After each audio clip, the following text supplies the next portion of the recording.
So Viksit Bharat, the developed India by 2047. What's your definition of a Viksit Bharat? How do you envisage a Viksit Bharat in 2047? When Honorable Prime Minister first used this word Viksit Bharat, and which really attracted me to this entire vision, that firstly I'm viewing this as a vision and mission statement for the country. Right. So like corporates have vision and mission statements, I am viewing that the leader of our country, Honorable Prime Minister, has set a vision and mission for the country. Right. So when he articulated this vision in different speeches, I tried to understand, what is in his mind about Viksit Bharat, how is he defining it, and then my own understanding around it. There is a chapter on green and blue economy, Yes. green energy. So India set a target of generating 500 gigawatts of green energy Yes. by 2030. आपको आश्चर्य होगा that we hit this target last month. Last one.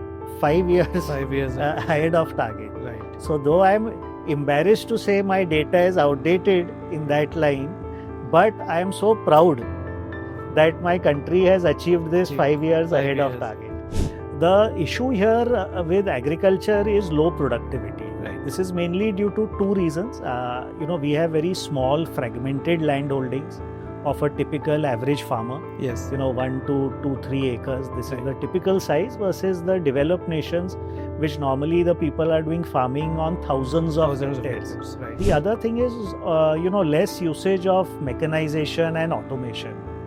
So lots of initiatives are now being driven to try and give, low-cost tech solutions and innovations to even the small farmers. One of the big success stories, as you may be aware, is mobile phone manufacturing. Yes. We were practically making no mobile phones even 5 years ago. Right. And within that much time to become world's number 2. Number 2, yes. And that too facing global competition from so many other, low-cost manufacturing powerhouses in Southeast Asia and China, that this has been a dramatic success story for, India's capabilities. Successful Operation Sindoor, most of the equipment used was Indian manufactured and to a large extent Indian designed as well. Correct.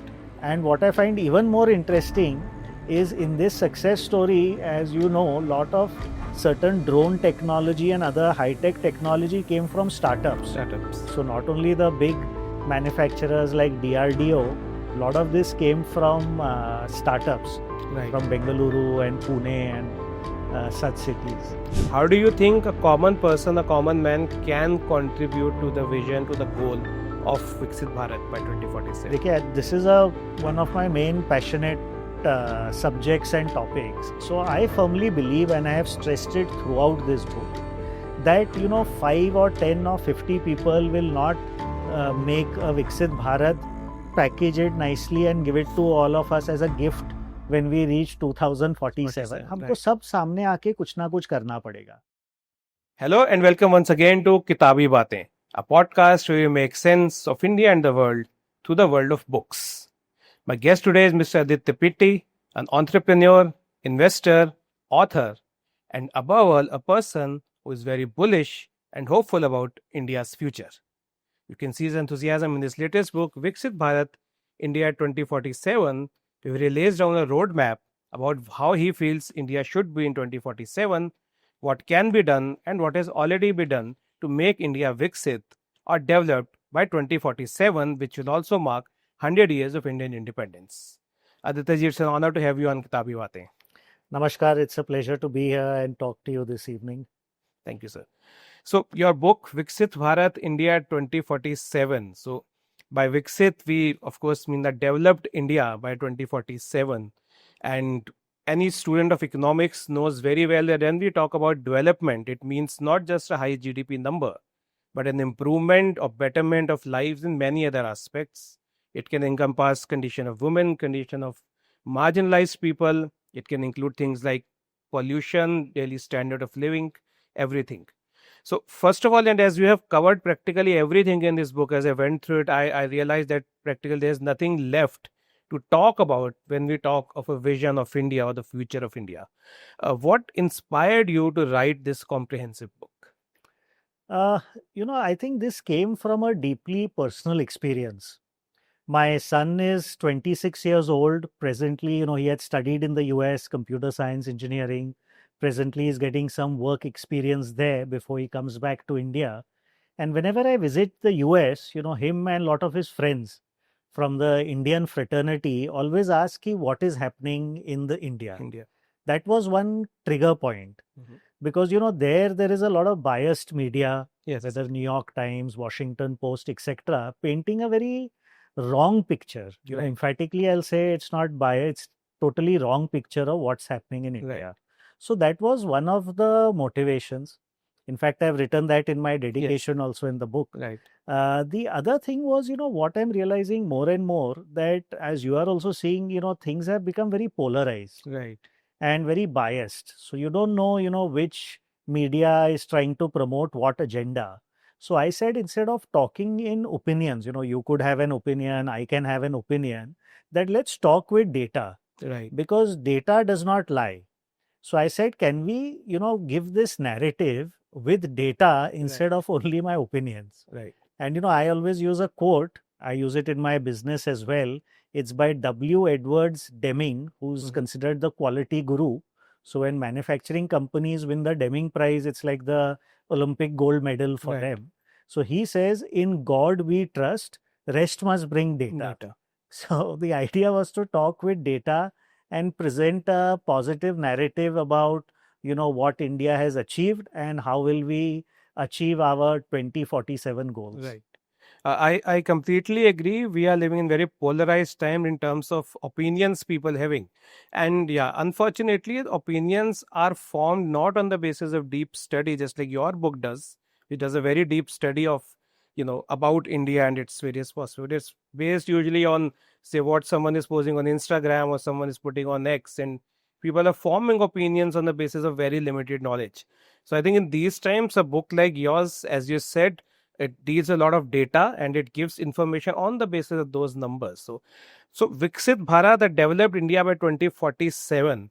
What's your definition of a Viksit Bharat? How do you envisage a Viksit Bharat in 2047? No, this is a really good question as well as important question. See, the traditional, first of all, the literal translation of Viksit Bharat is developed nation. Yeah, right. Now, the real definition of a developed country actually comes from the World Bank and International Monetary Fund, IMF. Right. So they designate a country as developed if on average they have a per capita income of $15,000. Right. US dollars and above is considered as a developed nation. So by that criterion, United States is developed. However, what I found interesting when Honorable Prime Minister first used this word Viksit Bharat, and which really attracted me to this entire vision, that firstly I'm viewing this as a vision and mission statement for the country. Right. So like corporates have vision and mission statements, I'm viewing that the leader of our country, Honorable Prime Minister, has set a vision and mission for the country. Right. So when he articulated this vision in different speeches, I tried to understand, what is in his mind about Viksit Bharat, how is he defining it, and then my own understanding around it. Right. So I would say our vision in India for a Viksit Bharat is much beyond the Western viewpoint. Yes, we will meet these monetary and economic targets of $15,000 plus, but the idea is to do it in a sustainable manner while protecting the environment. We want to ensure that there is a minimum standard and quality of life for all citizens in this country. Yes. They must have equitable access to quality education, healthcare, and world-class infrastructure. So, this vision, we should also have cultural pride. Yes. Pride in our culture. So this vision is much more holistic. Right. Because aapko bhi pata hai, to get an average means nothing. Yes. If the country becomes more income equality grows, we can still have that average while the poorest have remained poor. Yes. So even on that metric, US actually is falling behind. The income inequality is growing yes. there. And just thoda long answer hai, but isme I would also like to add one fundamental philosophy of Prime Minister Modi, Modi ji, which comes from Pandit Deendayal Upadhyay ji, which is Antyodaya. Antyodaya. So this is core right now, Right. because Antyodaya, again, literal translation is rise of the last man. Last person. Right. He believes that it is very important that the last man rises in a Viksit Bharat. Right. So, Aditya, it is often said that India won its political independence in 47, but its economic independence only in 1991, when we finally liberalized the economy. And what we did in terms of liberalization was, in economics we call it product market reforms. So our reforms were in a sense limited, that we did not bring agri reforms or other reforms. But yeah, that process was started, the economic liberalization, and we got the political and the economic independence as well.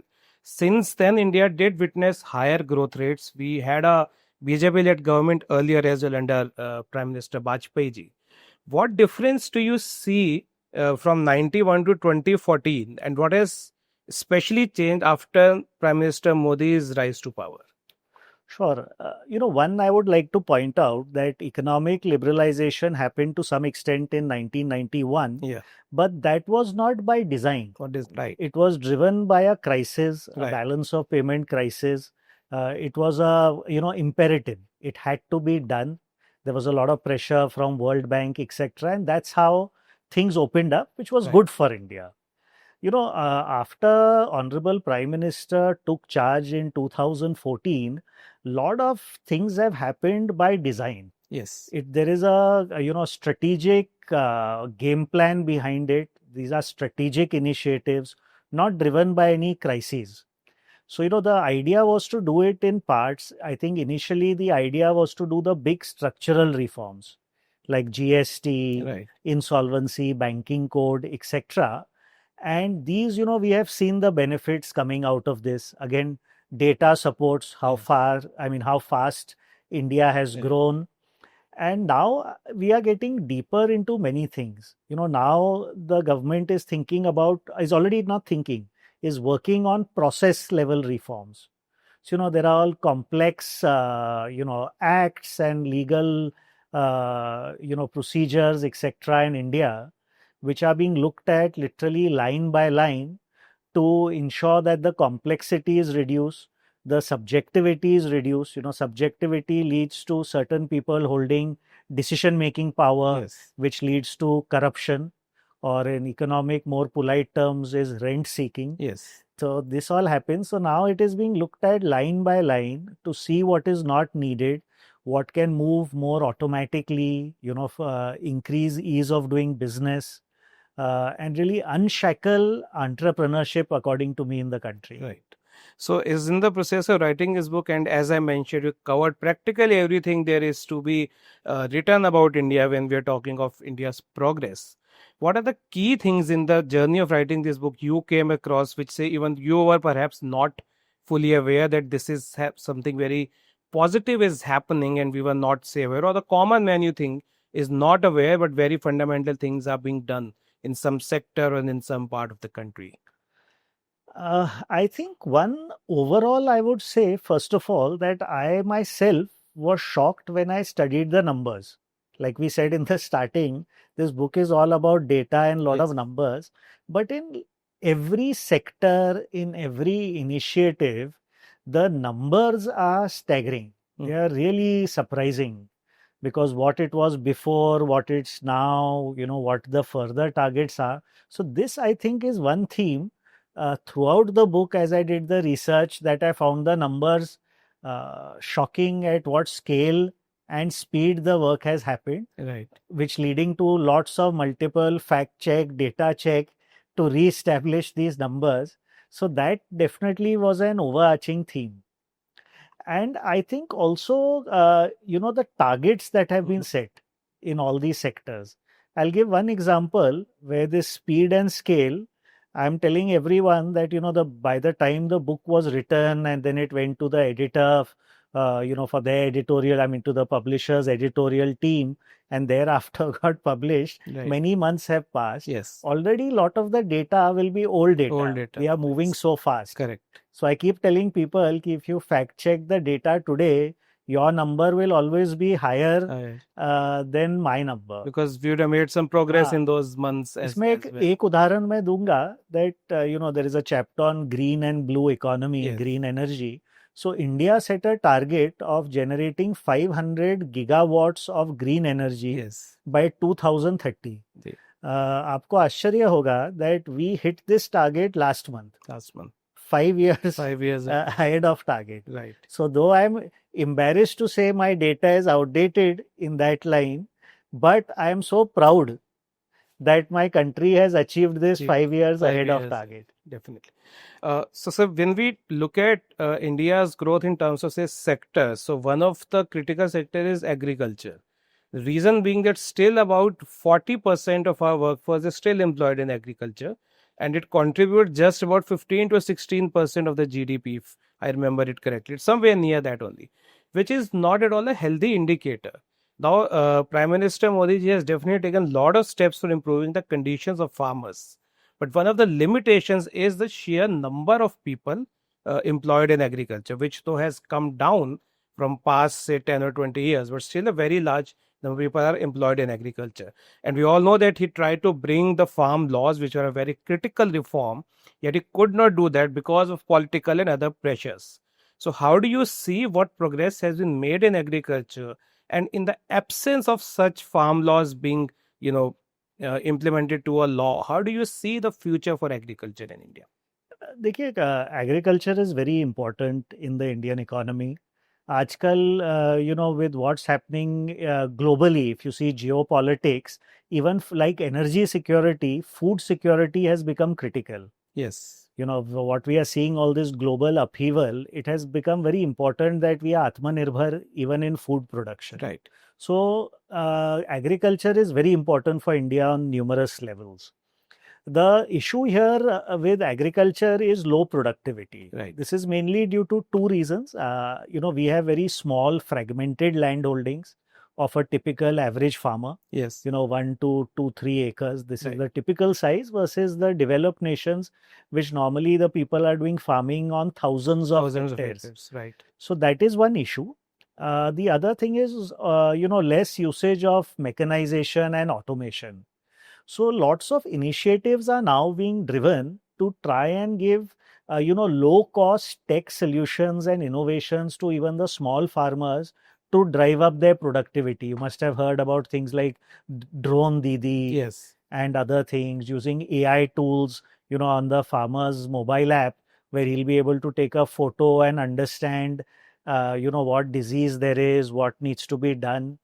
Also trying to reduce, I think, the dependence on, pesticides, Yes. which are essentially, it's a downward spiral. The more you use, you need to keep using more and more. Right. So I think, again, when Honorable Prime Minister pushed for millets, this is very important because these are all native crops to India. They are hardy. They can have good productivity and good economics for the farmer, even on small parcels of land. They hardly require pesticides because they are native. And then they are very high quality of food and nutrition in them. Right. We are all shifting. It's all thanks to Honorable Prime Minister's push and attention on this matter. Right. In fact, some such small things he thinks of. At least, I'm from Pune. This was known as Mota Anaj. Yes. So it had a kind of a negative connotation and Right. branding, not considered good, coarse. So, see how he's done even with the branding, calling it Shri Anna. Shri Anna, yes. So it has changed the full, the way of looking at these crops. Right. I'll just end by one more point that I think the government is well seized about how important these farm laws are. Right. And I'm hoping that, it is introduced sooner rather than later. Right. Because this will truly help the farmers and would definitely boost our GDP to a great extent. Right. That's indeed the need of the hour for the agriculture sector because, as I said, 40% is still employed in agriculture. And of course, we are doing things in a very backward manner to an extent in agriculture. Though, of course, modernization is there, but still 40% of workforce being employed in the sector is not something which any developed or aspiring country should have.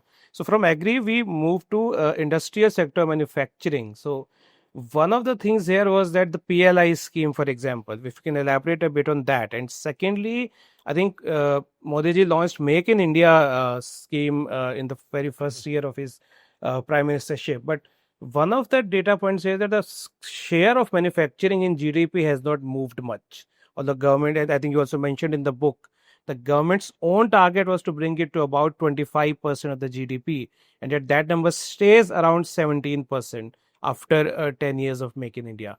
How do you see that? And again, what future you see for manufacturing sector in India? So, couple of points. I think for the government and again, Honorable Prime Minister's vision, manufacturing is critical to India's growth story and to our Viksit Bharat mission. Right. So, Make in India has been successful. The government is largely getting out of manufacturing. Right. So, private sector also certain decisions are taken on a commercial basis. If they are manufacturing certain things in other low cost places. Yes. But I think this is all now slowly changing. And I think geopolitics again is going to drive a lot of this change, where you need to become self reliant, Atmanirbhar. It has become a now necessity out of security as well. So, a lot of manufacturing is, moving into India. I think own Indian manufacturers are boosting their manufacturing capacity here. The production linked incentives were an additional supplementary scheme in a sense to Make in India, which has really shown dramatic results. One of the big success stories, as you may be aware, is mobile phone manufacturing. Yes. We were practically making no mobile phones even 5 years ago. Right. And within that much time to become world's number two. Number two, yes. That too facing global competition from so many other, low cost manufacturing powerhouses in Southeast Asia and China, that this has been a dramatic success story for India's capabilities. Correct. The other, I would think, big success story is defense manufacturing. Right. Because we were largely importing all our defense equipment, and today not only manufacturing, we are also exporting to so many countries. Yes. In fact, as you know, in the successful Operation Sindoor, most of the equipment used was Indian manufactured and to a large extent Indian designed as well. Correct. And what I find even more interesting is in this success story, as you know, a lot of certain drone technology and other high-tech technology came from startups. So not only the big manufacturers like DRDO, a lot of this came from startups, right, from Bengaluru and Pune and such cities. Right. So manufacturing, again, there are two challenges in my view. One is the land acquisition bill, which was introduced by the government. Again, I think it was in the first year of prime ministership of Modi ji, but they could not take it forward because of resistance from the opposition. And of course, the labor laws. Now, when agri laws had to be repealed, the labor laws again were not brought into picture, maybe because of the fear of another backlash by, say, the trade unions. In the absence of these two laws, which are, of course, very critical, because if you cannot acquire land at a cheaper rate and easily, it's difficult to compete with a country like China, which has huge factories. In the light of this, how do you see India's manufacturing marching ahead, especially when we compare it to China? Because China still manufactures a lot. So how do you see that? See, couple of points in this. China is a dictatorship. Right. So they can just mandate it and it happens. And it will happen. We have all the freedoms in India, so we have to work within the democratic process. So that is definitely what I always counter the China story with. The other thing then is that in India, within the democratic setup, we have a federal structure. Yes. So there is a distribution of power between the state and the center. So many things are in the state purview as per the constitution, including land. Even certain things like, health, police, education are in the state purview. Right. So there are certain challenges where there is needless opposition for the sake of opposition. Yes. But where there is a good cooperative federalism, these are happening quite smoothly now, especially for the larger manufacturing setups. This is happening quite smoothly, I can say for myself as well. I run manufacturing businesses and We are from a business background, so this has changed a lot. Yes, everything more can be done, but a lot has changed. And another good point here is, aside from the cooperative federalism, there is now good, I would think, competitive federalism, where we are seeing, we see it in the news all the time, states fighting and competing Right. for certain prestigious Prestigious projects. So this is also helping boosting, this ease of acquiring land, ease of doing business, ease of getting all the regulatory permissions, allowing people to set up quickly. Right. Because whoever is evaluating and two states are competing with each other, obviously the investor will be looking at all of these things. And I would think these are the primary questions that the states must be answering Right. to allow them to back these projects. So I think when you talk about federalism, I think introducing more competition among states is indeed an idea one must look, and it's already happening, but maybe at a larger scale, so as to introduce more manufacturing facilities and maybe larger plant or larger scale manufacturing, which can bring down our cost and make us more competitive in comparison to China. So other than agriculture and manufacturing, one of the things we often say which are very important for a nation is health and education. Because you need good health, you need good education, especially education. And we say it's an AI era, about which I have many questions, and I'll take it up in this session itself. But health and education, essentially primary level education and basic health. So how do you see these two things in the Prime Minister Modi's era? See, देखिए, for me, in fact, education is one of the big pillars to build Viksit Bharat. It's one of the fundamental pillars.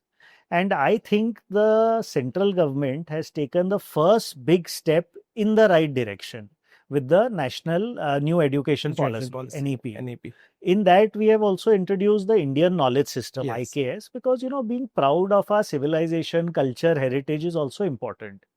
Now, as you know, there is a lot of, misinformation being spread about this as well. Right. And many states, because again, education is a state subject, have tried not to implement it only.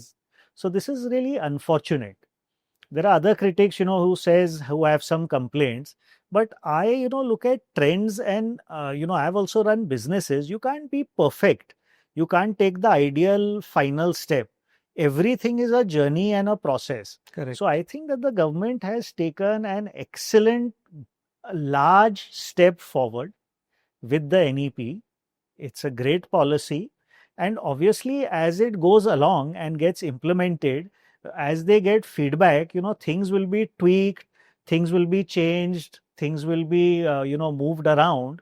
But this is the great first step to take us towards what a new education policy for the 21st century must be. Right. So that I really endorse wholeheartedly. In terms of health, the big thing is that luckily for us, the number of healthcare centers, hospitals, etc., are growing dramatically. Yes. Government is also doing, privately we are doing. You must have seen recently, आप तो YouTube and all में करते हैं. There have been so many interesting videos from foreigners, people who've come in internationally into India for medical tourism, and they give the stories that what you're seeing of this fantastic healthcare system, say in the United States and elsewhere, is only in the movies and TV shows. Right. Actually, it's a nightmare. I myself have experienced this. While in India, it's so easy, even a common average man can walk into the hospital. You're getting your medical insurance at fairly reasonable prices. Yes. You can walk into a hospital, you'll get attended to, you have access to a doctor. You don't have to wait days and weeks to do an X-ray or an MRI. Yes. So these things are good. What again the government was focused on is the poor section of society. That's why, the Ayushman Bharat scheme has been fantastic for this. And look at the scale. I think till last what I know, about 41 crore cards have been issued. So 410 million cards, Ayushman Bharat have been issued. In that recently, even people above the age of 70 have now been included. Right. So this is trying to really give coverage to the poor and vulnerable section of society and ensure that, their health is protected. And secondly, that a big health crisis, doesn't bankrupt the family or have them to take dramatic steps of trying to sell your land Right. or farm or something to pay for a healthcare cost. Right. So, as you mentioned, how healthcare transformation is actually helping the poor and the marginalized. So, now one of the features of any developed society or Viksit Bharat, as we say, is the condition of women, the marginalized, the vulnerable. So, other than health, which, as you mentioned, is being provided, what other factors do you see are being done for the improvement of this section of society? देखिए interesting in honourable prime ministers approach to development is I think it's a double strategy one is top down and one is bottom up. Now typically a capitalistic model is that you have to boost in a government spending, infrastructure. You have to create the right environment so private industry investment, foreign direct investment, etc. comes in. There is industrialization, and then this obviously flows down. Yes. You create employment, more money in the hands of the employees. They are spending in the economy. So this is a typical trickle down effect. However, Modi ji rightly identified that in India we need to also boost again the vulnerable and poorer sections of society with direct benefits. Yes. So that's when first time the DBT, direct benefit transfers, were introduced to give money directly in the hands of the vulnerable without people. any middleman, and No middleman, right. nothing, and it comes directly into the account, all digital. And again, that number is massive because that is one number I track quite regularly because it is of interest to me. I think the last number that I read is the direct benefit transfers paid till date is something like 44 lakh crores. 44 lakh crores has been paid directly into the hands through DBT. Then, the other thing is food security. Ever since COVID, food grains are being supplied to uh, 80 crore people. That is happening. Yes. Then government has just now, brought 25 crore people out of extreme poverty. I was getting a bit confused because sometimes in the book we have talked in millions and in crores, and I told you the numbers are so large that I have to think. So 25 crore people have been lifted out of extreme poverty, and now other schemes to empower them, like the gas connections, water connection, Har Ghar Jal, Ujala, Ujjwala Yojana, toilets. So all these schemes, and all of them, the numbers today are in excess of 10 crores. I think Har Ghar Jal is near 16 crores. I think the number of gas connections is 12 crores. Impact on the marginalized, the most vulnerable is being done. I mean, providing them and these benefits. एक चीज है इससे there is a health connection as well. Right. As you know, जो चूल्हा चलता था घर में, you're burning wood, there is gas, smoke, and you are inhaling that particulate matter which was spoiling people's health. Correct. So these are all kind of interconnected. Right. I think Honorable Prime Minister is able to think many steps ahead and have these schemes that are integrated, creating big impact and holistic development. Right. Of course. One of the major achievements of since 2014 under Prime Minister leadership is the digitization, digital payments. We are the world leader in digital payments. Other than that, many government services, facilities are being done digitally. So you don't have to approach a government officer. You can get it done from the comfort of your home using your laptop or maybe just your mobile. Right. What progress you see there? And one criticism around digitization and technology is that India has not developed many technologies of its own. So we provide, cheap labor to say a Microsoft or a Google, but we have not developed a Microsoft or a Google yet. So how do you see this? So a couple of things. I feel, this digital and new technology is one of the, in fact, medals that India has won. Absolutely. In a sense. Absolutely. It is world class how we are thinking about it. The core technologies, what we are now calling the digital public infrastructure, DPI, which includes, which is really the India stack, including Aadhaar, UPI payments, DigiLocker, ONDC for digital commerce, etc.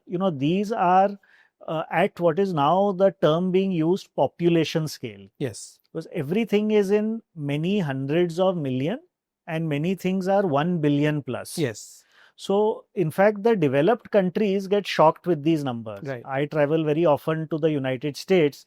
When they hear these numbers, they think I have told 1 0 or sometimes 2 zeros extra. वो समझ ही नहीं पाते हैं Right. the scale, and I have to explain this is India. Whatever we do, don't be surprised. Next time I come, I will tell you a bigger Higher number. number, yes. So this, I think, is core technology, which in fact we are licensing out already to many countries. Many other countries, yes. UPI is another number I like to track, like DBT, because it just keeps shocking me. So I think the average monthly digital transactions through UPI are today 19 billion. 19 billion with a B. Right. Not million, 19 billion. And India today is handling 48% of global digital transactions. Right. 48%. Right. That's almost half of the global. Correct. So, these numbers are staggering. These things Correct. that we have developed, are amazing. Even core technology, I have a slight pushback because yes and no to your answer. Certain things we've not developed, but I think it is all necessity drives innovation and entrepreneurship in some sense. So many core technologies, like I mentioned, DPI, Yes. now space technology, what ISRO is achieving, it's one new feather in our cap after the other. We are the only country to have landed on the south pole of the moon. Yes. We are doing the, Gaganyaan mission.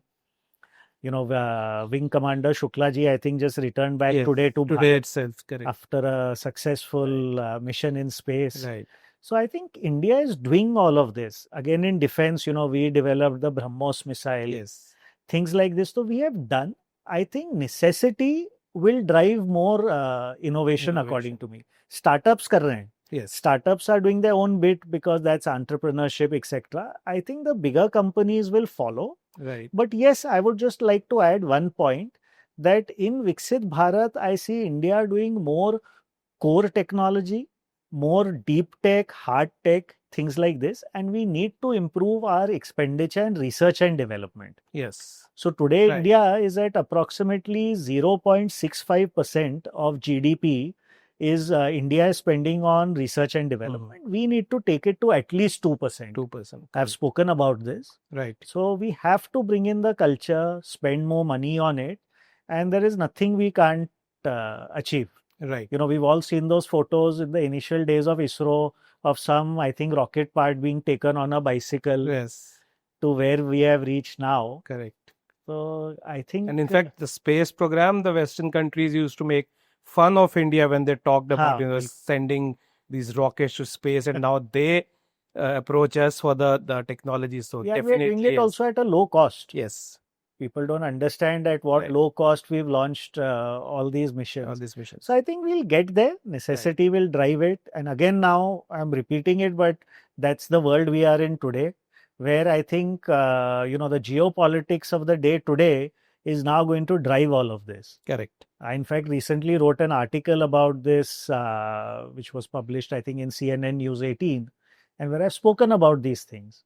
That sometimes, these things push us. There is an impetus to, innovate and do new things. And in fact, I've written there cheekily, thoda, tongue in cheek, that probably by next year, Independence Day, we'll send a thank you note to that country because it has probably accelerated our Viksit Bharat plans by at least 10 years. 10 years. That is my feeling. Right. If we go through, and recently also what Honorable Prime Minister spoke from the Red Fort. Yes. On 15th August, he has hinted at many things. Right. And I honestly believe that these kind of things will help us beat our 2047 targets also by many years. Right. Just like we did with that green energy. Green energy, definitely. So we talked about technology. Now, one aspect related to technology is AI. And as you talked about using AI in many areas, for example, agriculture is one good example. We can use AI. We can use AI for government services, making them better. And of course, India is heading in that direction. But one of the drawbacks with AI, and it is not an Indian phenomenon, it's worldwide, is a likely job loss. How do you think India is prepared for that? Because everyone is talking of a wave of AI coming, which will make many jobs redundant. And how do you see when India already has a high unemployment rate?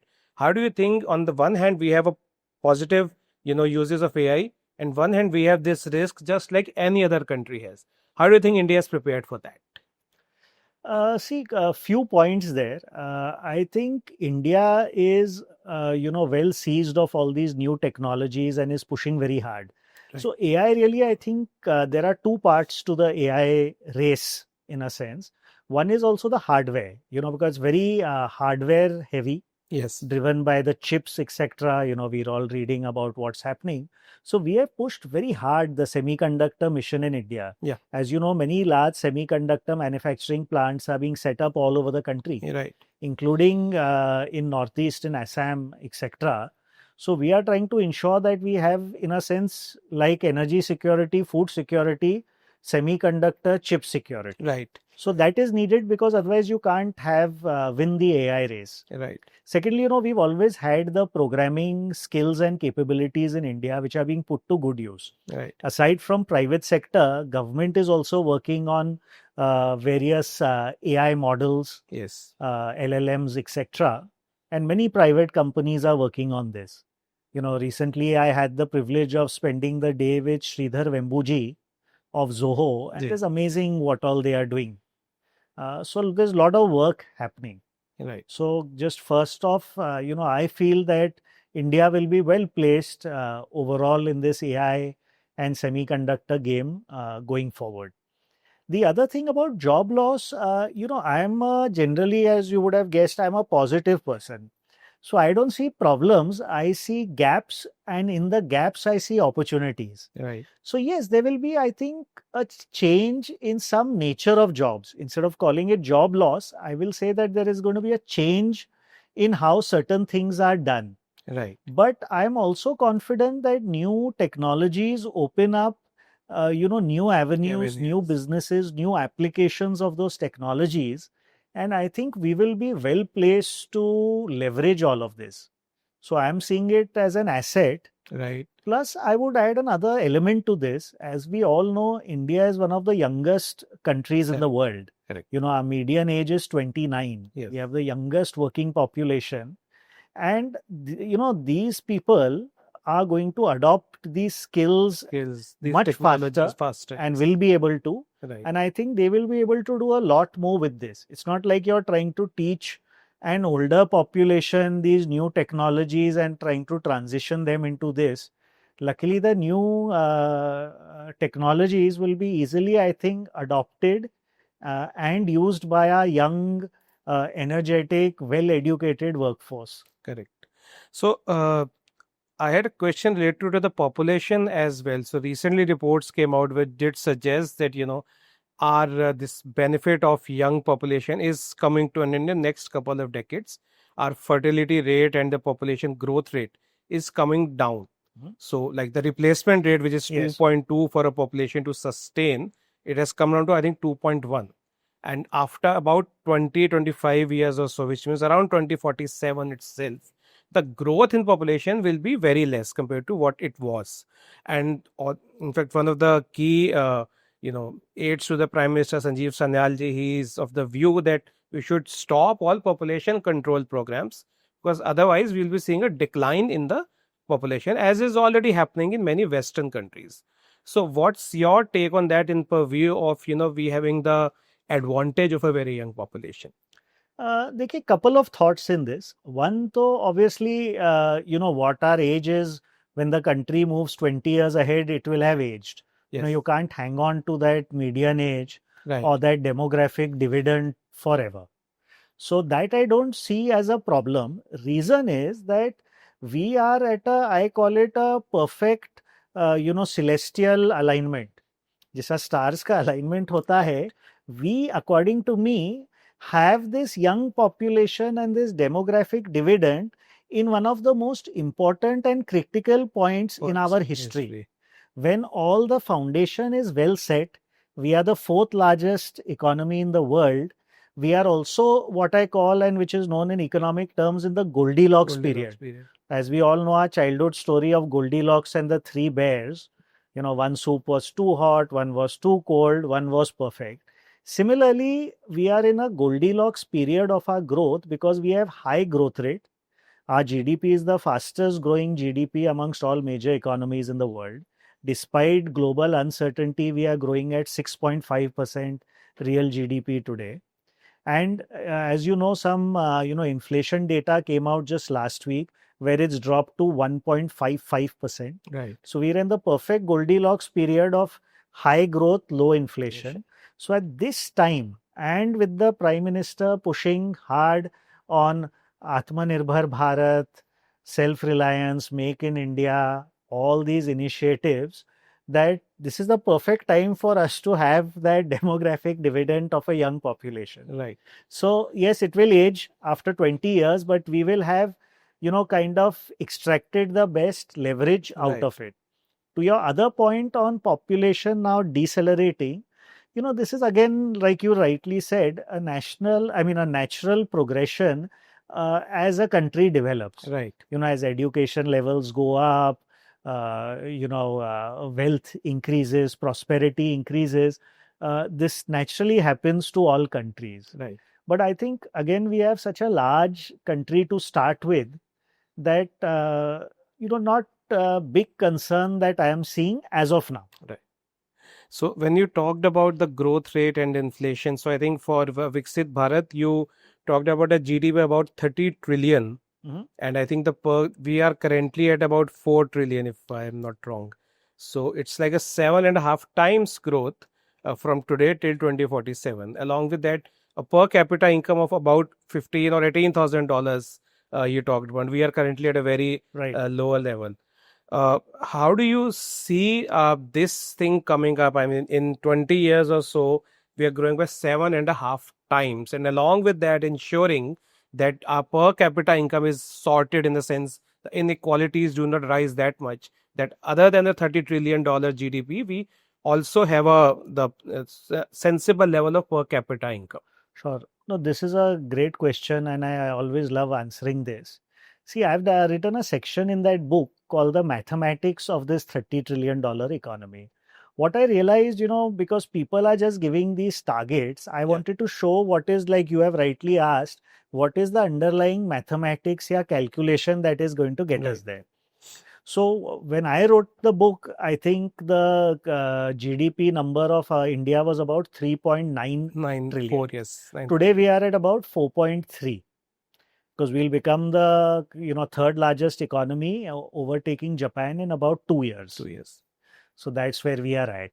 Now, just from 4, let's say 4 instead of 4.3, to get there, it requires a compounded annual growth rate, year-on-year growth of 9.2%, which is in nominal terms. In economics, there are two concepts. Nominal is what is happening, and real is when you minus inflation. Inflation, right.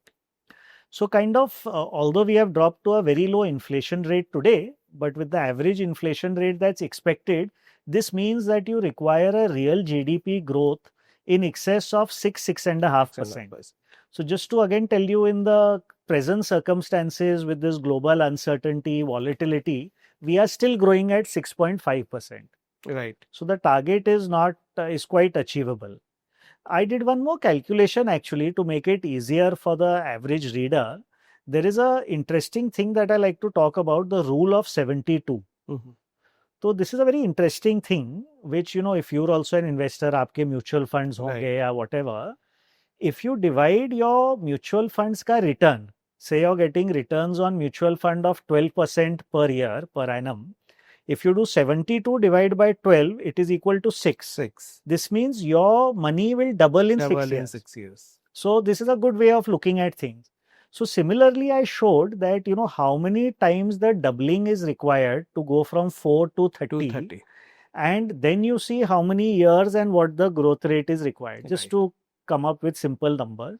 So both kind of analysis and also factoring in, I won't go into the too much detail, but, little factoring in how the US dollar will move, how our population will also move by 2047, etc. I've written everything Right. with the citations of where those projections are coming.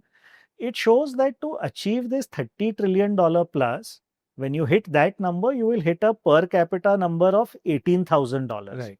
which puts us as a developed nation.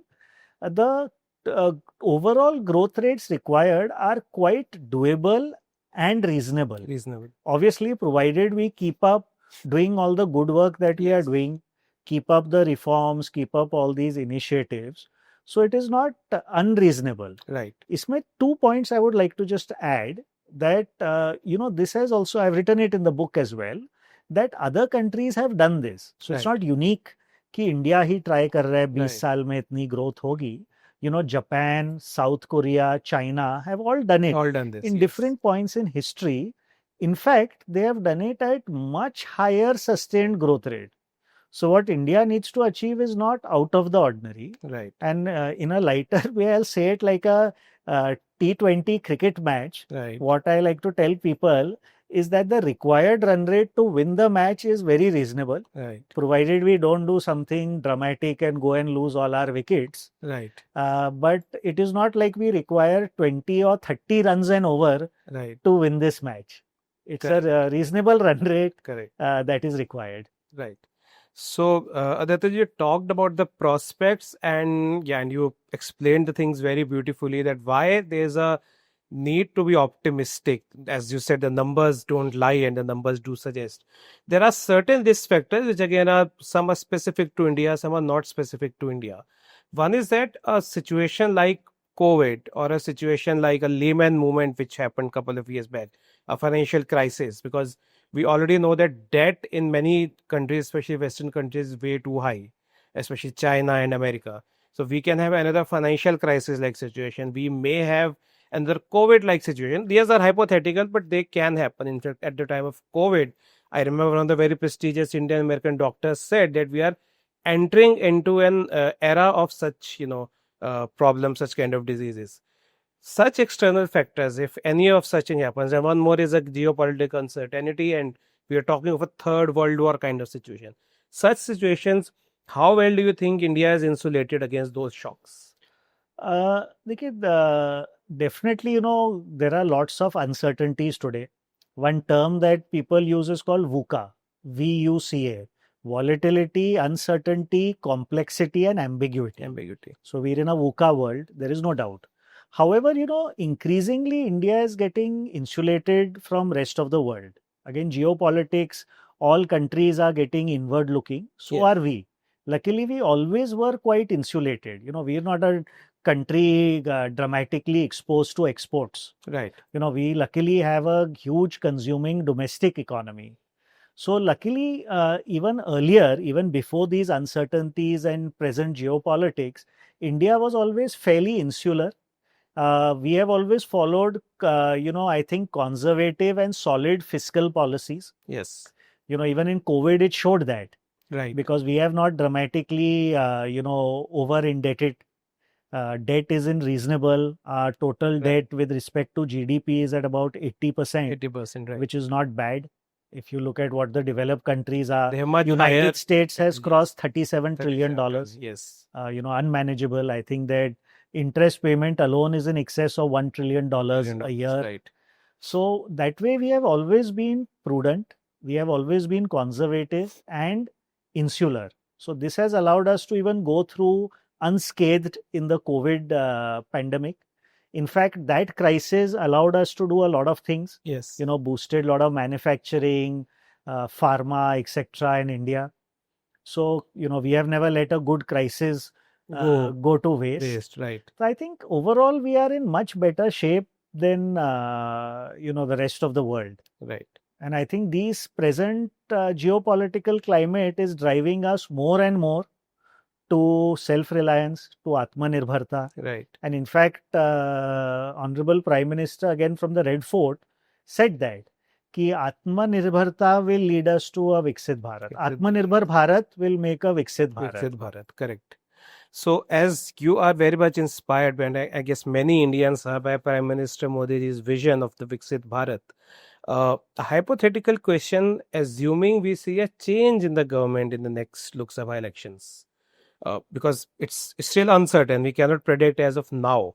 So, there's a popular support base for the Prime Minister and for the BJP. But assuming there's a change in the government, do you think any government which comes will continue with these reforms with this enthusiasm for a Viksit Bharat in 2047, or do you see a big challenge if that happens? देखिए, I think if that is a very big if, and I think a big hypothetical, the chances are very low, I see. Right. But present, what I am seeing in the political climate, if you see, opposition is happening for the sake of opposition. Yes. Not for there is no question of looking at what the nation needs. There is no feeling like that. Right. Which is very different from what you see politics in other developed countries, including the United States. Right. Because there is a healthy opposition. Yes. But on national issues, everybody is united. Right. Because nation comes first. Regretfully, we are not seeing that in India today, which saddens me, greatly. Opposition is being done for opposition, regardless of national interest. Correct. So, if this attitude is there, I think a change will be quite bad for the country. And I personally feel that a lot of the Viksit Bharat plans will get derailed. Right. Although really Viksit Bharat is not about politics, it's about all of us, all citizens of the country. And we must all work together to realize this vision.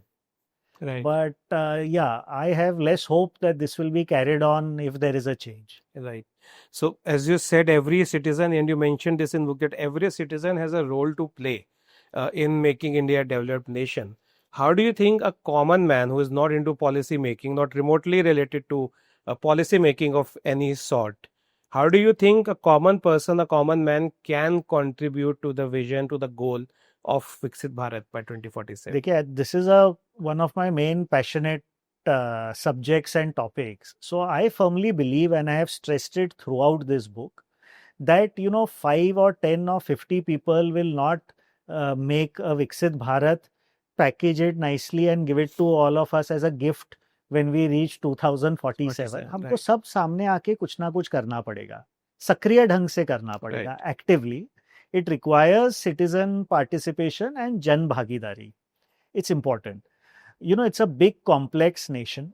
And this is a very good question, because I like to tell people wherever I go and whomever I meet कि आप जुड़िए. So, people say कि मेरे पास संसाधन नहीं है, my resources are not there. So I say that this vision is very big. And Honorable Prime Minister thinks about the smallest of things, but the cumulative effect is big. Right. So, for example, I'll tell you that I've been roaming around in Delhi NCR region. Traffic is very bad. Yes. Now, I am saying that if you just follow traffic rules, usme bhi I'm not telling complicated rules. Please don't jump the red light. Please don't drive in the wrong direction on the wrong side of the road. ये कुछ किसको सिखाना नहीं पड़ना चाहिए. And for this, we can't keep blaming traffic police and corporation, etc. हाँ, उनका role है. I'm not saying, I'm not absolving them of their responsibilities. But if we all followed, आप भी देखेंगे, it will become a wonderful place to live in. Right. So for me, this is nation building. This is contribution to Viksit Bharat. Correct. Similarly, आप स्वच्छता maintain करिए around wherever you live. आप कुछ कचरा पड़ा है रोड पे उठा लीजिए. I think this is nation building and Viksit Bharat. So from the smallest to the biggest contribution, I think there is a role for everybody to play. Right. I'll say another thing. We are now just post Operation Sindoor. सबने देखा है कि what our brave armed forces have done for the nation. This is not hidden from anyone. Right. They stand guard on the border so we can all sleep peacefully at night. Right. So I think if we just honor the armed forces, next time soldier, you see somebody, you salute him and say Jai Hind and Dhanyavad. I think this is nation building. Absolutely. And one other point I'll just stress here is we also, nation building, we should have this self-confidence now. Yes, self-confidence is very important. I tell people that, a great nation is not built by its great economy or even a great military. Those are given. I think it comes from self-confidence. So I think India में ये आ रहा है. this should come more and more in all citizens, that yes, we can do it. Today we are lifting 250 million people out of extreme poverty, also landing on the south pole of the moon. Right. तो India में सब कुछ हो सकता है. So I Correct. think if this kind of spirit of nation building comes along with a self confidence and pride in our country, I am in fact 100% confident that we'll become a Viksit Bharat even before the Even deadline. before this. So one of the important things when you say Viksit Bharat is India's place in the geopolitical arena. And one of the recent examples is actually Operation Sindoor, wherein India, pursued the operation and gave a befitting reply to Pakistan against the terrorist act. How do you see India as a nation on the geopolitical arena currently? Is it a more confident nation? Is it what it was earlier? How do you see that? Absolutely. We are a very confident nation. We are pursuing our ideals and goals, internationally. We are not bowing down to any pressure. We are calmly pursuing our strategy. India has always been a friendly nation, a helpful nation. I think all the world, countries in the world recognize this. Yes. We have helped everyone in times of trouble. We have been a very sane, power. We don't have expansionary or warlike attitude. Right. And people understand this and realize this. Obviously, pursuing their own goals and their own strategies, sometimes they may be against us. Yes. But we have been, I think, very calm, very dignified, and not succumbing to any pressure. And we have been, doing it peacefully. We have not been doing it aggressively. Also, today, we are the, in a sense, the voice of the global South. Yes. Many nations that were largely excluded from these global organizations like United Nations, etc., which were all, formed with a Western viewpoint and, kind of a Western agenda. Right. So we are now, giving voice. Not only our voice is heard very loudly because of what we have achieved, we are becoming the voice for a lot of these nations. Right. So India is a very trusted country for sure. And I think our role and stature in global affairs is just going to keep rising. So coming back to the book, I'm sure writing such a book is a task. It's a tough task. Gathering so much of information takes a lot of time, and then making sense of the data. While data doesn't lie, the numbers don't lie, but at the same time, as I myself deals with a lot of data in my work, so collating the data, understanding the data, making sense of the data is a very difficult task, along with a lot of information, because I said at the beginning, I don't think you missed out on anything related to India. How difficult was writing this book and collecting all the information? देखिए, couple of points here. इसमें first was the structure, because I had to kind of think about the full structure and framework of this book initially. What all should I cover? What all chapters I need to have, what all topics to cover. Right. So that initial structuring and framework was very difficult to come to that. Secondly, as there is a lot of data, I realized that it's going to become very heavy, many of the chapters, but I tried to again bring structure in those chapters. So as you may have noticed, every chapter has an introduction, a hypothesis, the analysis, there is a vision, roadmap, targets, policy recommendations. So that I tried to keep it consistent amongst all the chapters. So it makes it easy for the reader to go through each chapter. I've also given a lot of interesting quotations, etc. So that was it. But the data part, yes, because the data was very fragmented. To go through different sites, different sources was a very tough job. And then to fact check everything today, update it also. Yes. And like I said, the biggest challenge was it took me roughly 10 months. But in the course of 10 months, a lot of the data had got dated. Right. So I could do just one refresh before it went to the publisher's editorial team. So that was very challenging. The other thing was I realized I had to work quickly. Many people are surprised it was done in about 10 months. But I had to do it again because the pace of change Right. is so rapid in India, it would be irrelevant. Right. So I tried to bring that discipline, and that time to write was the most other important and difficult thing. Right. But I tried to bring a discipline by working every day, you know, post dinner, few hours, early mornings. Okay. So aside from my other activities and commitments, I tried to ensure that this daily discipline does not go, so Right. I can keep working on it. Right.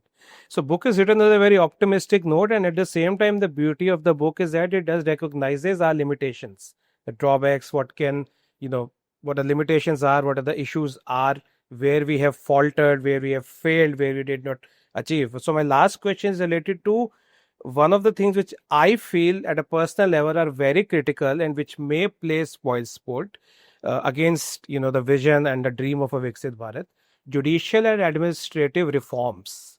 So how do you see that? Because they are very critical when it comes to implementation of any policy by the government, irrespective of the government. How do you see these two playing out? I see these are very important for sure. And the government tried to do it, even the judicial reforms. But again, these are some challenges that we have in our constitutional framework. Yes. So this is something the government is well aware. They tried doing it. I think at the appropriate time, Honorable Prime Minister will do what's right, according to me. I'm always optimistic, but this is aside from optimism, even from a analytical, intellectual point of view, what I think will happen. I think all these will be addressed at the appropriate time, and I think this will get sorted out.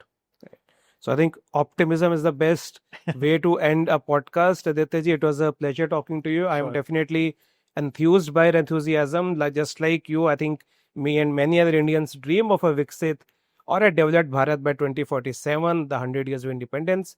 And let's hope that it does happen and you and I also as citizens do contribute to it. Thank you so much. No, it was a pleasure doing this, and I would like to just end by quoting Honorable Prime Minister again because it's my favorite quote. यही समय है, सही समय है, भारत का अनमोल समय है. समय. चलिए, thank you so much. धन्यवाद. Thank you. So this was Aditya Pittie Ji who talked about his book Viksit Bharat India 2047. If you are enthusiastic just like me and him about the future of India and you want to know what it takes to become a developed nation, what we are doing well, what we are not doing well, and what we need to do for the next 20 years to become a developed nation, I strongly urge you to take this book and read it. Thank you.